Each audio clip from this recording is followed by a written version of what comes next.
and genetic relationship between Argonauticus and Ceratopus strains of Meteorus prolificonis です。Well, good morning, everyone. You will see my paper, and as you are aware, that I'm going to make a picture of things in English. So after my presentation, you may have some questions. So please ask in English as much as you can. That will be a good experience for me. So let's start. Today, I'd like to talk to you about my graduate study. My time is amazing behavior and genetic relationship between Argonauticus and Ceratopus strains of Meteorus prolificonis. What a long time. So simply put, it means like this attempt to hybridize the Argonauticus male with the Ceratopus female. Is it possible or not? That's my study. So before I talk about my research, let me introduce you my study partner. Now they're in a project here. Can you see them? Well, this wasp is a very small wasp. From antenna to abdomen is less than 1 centimeter. And please look at the picture of the right side. This is a picture of female. See now, curves the abdomen and extended, listing some rubber. So what is she doing? The answer is she lays eggs inside the host body. So you can see this wasp is a parasite wasp. And female usually begins to lay egg about 5 days after emergence, and eggs hatch inside the host body and larvae spend in the host body for 10 days. After that, pupa stage is for 5 to 7 days, and finally adult wasps emerge from the cocoon.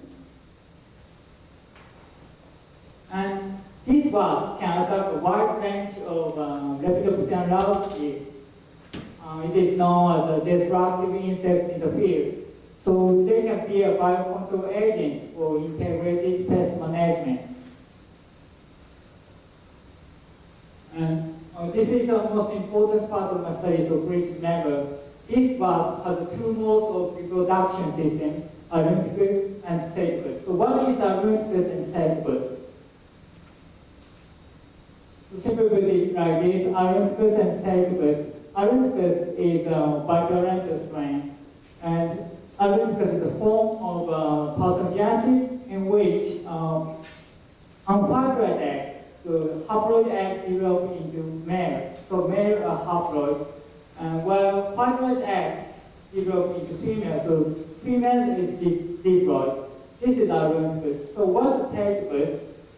Ceratopus is a uniparental strain, and in this strain, male doesn't exist, only female reproduction system. This is the Ceratopus. So, which one is better to use as a biocontrol agent? Of course, Ceratopus, because only female can kill some larvae, so Ceratopus is better. And from now on, I want to use a biparental and uniparental instead of the words Argonauticus and Ceratopus. Because when you hear Argonauticus and Ceratopus, it may be difficult. You may confuse, which one is it?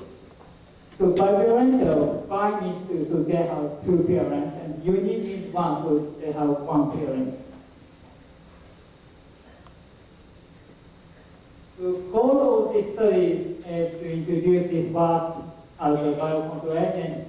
But history says that careless introduction will cause a serious damage to the native ecosystem, so it is necessary to understand the reproductive biology. So these are the background knowledge of my study. Meteorus prolificonis is a parasite wasp, and they can attack a wide range of lepidopteran larvae, and they have 2 modes of reproduction system, Argonauticus and Ceratopus. So back on the topics to my problem. Do they have some relationship or not? That's my study. And if they have, careful introduction may be needed. So in previous study, Argonauticus hybridized Korean uniparental strain with European biparental strains were unsuccessful. But you know, Europe and Korea is so far. But in Japan, it is known that both strains distribute in the same place, for example, Kagawa Prefecture. So in this time, I captured both strains of wasp in Kagawa Prefecture last year and used them as a sample. These are the experiments I did. To examine the relationship, I did 3 experiments. Experiment 1 is the observation of caustic, to examine how to do it, and experiment 2 is, of course, attempt to hybridize, to examine the possibility, and experiment 3 is the analysis of mitochondrial DNA, to reveal the genealogical relationship between both strains. So, experiment 1 is the observation of caustic. In this one, I chose a male and female at random and placed them together in the same plastic cups, like this, for 10 minutes at 25 degrees Celsius. And when male finds female, he starts to demonstrate a very unique caustic behavior. First step is wind vibration. He starts to extend his egg and begins to vibrate. At this time, female usually escapes from male, so male tries to follow her, and when he catches up with her, he starts to beat his head against female's abdomen. This is her step, augmentation, and final cooperation is over. This is the caustic behavior, and today I prepared some movies about this, but it doesn't work, so I can't show you. So after my observation, I calculated the frequency of each behavior: wind vibration, plucking behavior, augmentation, and cooperation. Horizontal axis indicates the number of days from emergence of female. So horizontal axis indicates the female's age, and vertical axis indicates the frequency. So you can see, except wind vibration, the frequency of each caustic is highest in 2 days after emergence. So I guess biparental male can respond against a very young uniparental female, especially 2 days after emergence. So next time, experiment 2 is I use only uniparental female. So experiment 2 is attempt to hybridize uniparental female with biparental male. So using only very young wasp females to 0 to 5 days of emergence, and the male is 0 to 10 days of emergence. So this is the result, and in this time I added a new article, mounting. So what's a mounting?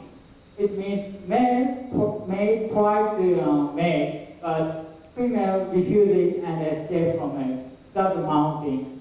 So you can see wind vibration, tracking, augmentation, and mounting were observed in this time, but no cooperation was observed in this time.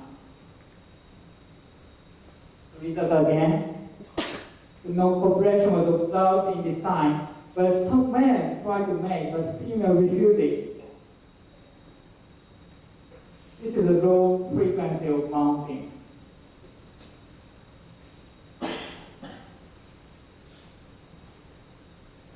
And this is the last experiment, analysis of C1 region of mitochondrial DNA. I extracted the DNA from a single hundred of adult wasps to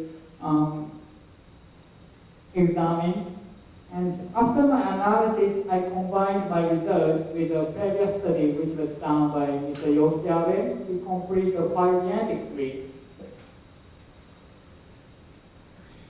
And this is the result.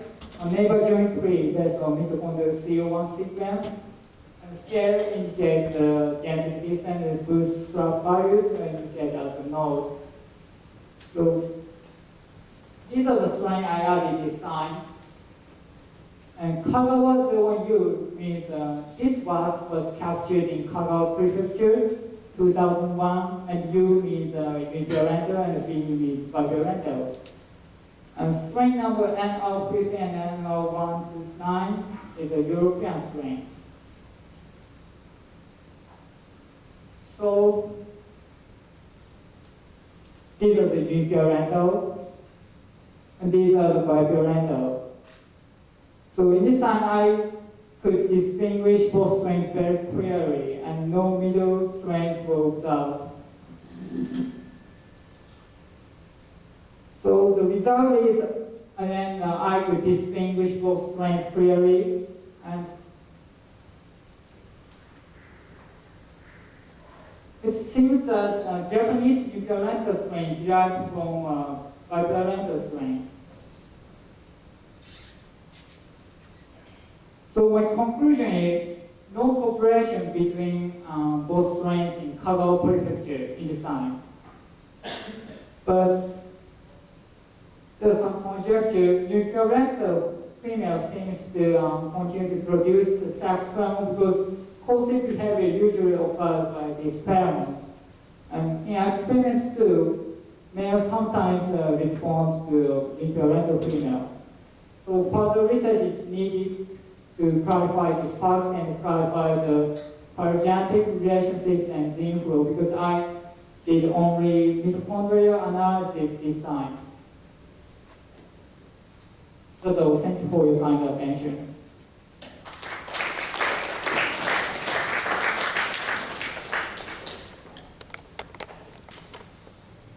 それでは何かご質問等ございますか？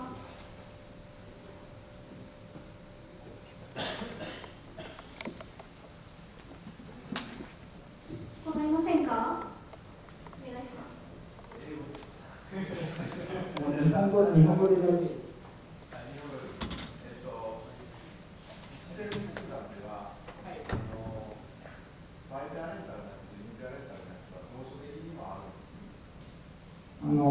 日本で今のところ知られているのは四国の香川県、兵庫県では基本的に今のところ単性系統しか取れてないです。世界的に見ると朝鮮半島に住んでいる系統っていうのが基本的に単性系統と考えていただいてもらって、であと両性系統はヨーロッパに確認されています。そうですね、両系統が同じ場所に生息するってことがなかなかないというふうに考えられます。お願いします。系統値を見たときに、それぞれの結節点のところのブーストラップですか、はい、あまり深くないんですけど、これをもって陽性系統から単性系統が出たっていうのは正直に言って確率が非常に低いところが多いです。で、一般的にこれ出さない方がいいんじゃないかって言われたんですけど、完全には断定できなくても、おそらくこちらから派生したものだろうと今のところ考えられるだけであって、断定はちょっとできない状態かなと。はい。はい、CO1。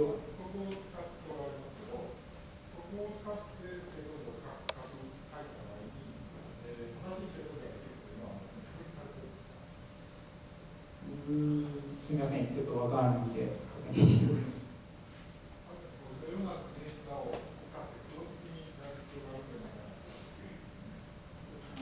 今回ミトコンドリアのみなので、その遺伝的な部分で交流があるということは言えないので、今後マイクロサテライトなどを用いた手法が必要かなと思われます。他にご質問ございますでしょうか？ないようですので、